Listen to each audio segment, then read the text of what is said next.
Convicted murderers Lyle and Eric Menendez will have to wait a little longer in their attempt to get out of prison. A judge delaying their resentencing hearing until the end of January, but not before some drama in the courtroom yesterday. Two of the brothers' elderly aunts, sisters of both victims, pleading for their release. The Menendez brothers are serving life sentences without parole for murdering their parents and have long claimed they acted in self-defense following years of alleged abuse. And joining us now is ABC Chief National Correspondent Matt Gutman. Matt, thank you for being here. You've been on this for a very long time, and yesterday Lyle and Eric Menendez attended that hearing over the phone. It was an emotional day. Walk us through what happened.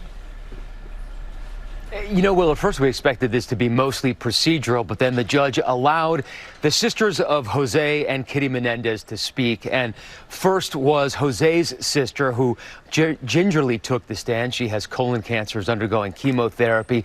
And she basically looked at the judge and she said, listen, I know what these brothers did. I know what these boys did, she called them, but it's time to come home.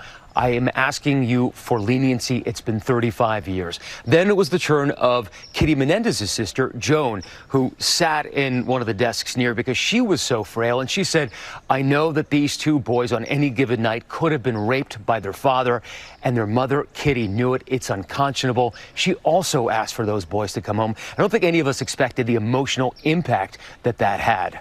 Matt, the judge moved the hearing to January, so why the delay? There's a mountain of evidence, right? This case goes all the way back to almost the Reagan administration to 1989. So there are 17 boxes of evidence that the judge said he needs to go through. And the same thing for the DA. He says he can't really make a decision on this case until he goes through that mountain of evidence.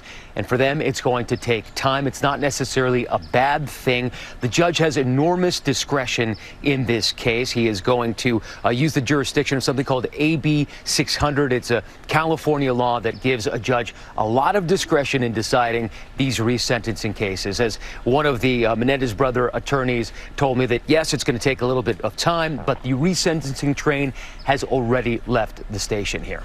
There are multiple paths that the brothers have looked at in trying to get out of prison. What's the timeline for all of this?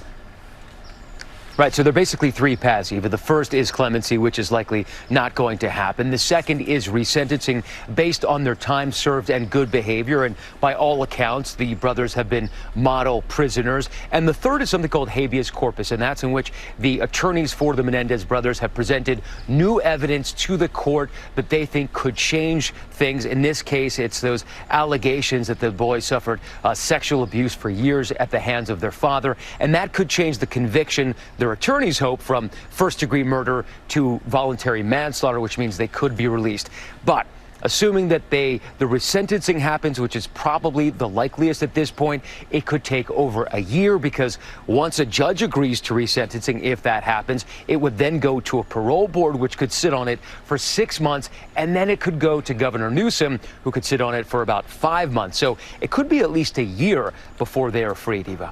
And there are likely to be more twists and turns in this infamous case, and you'll be on all of them. Matt Gutman, thank you for your time. Thank you for making us smarter.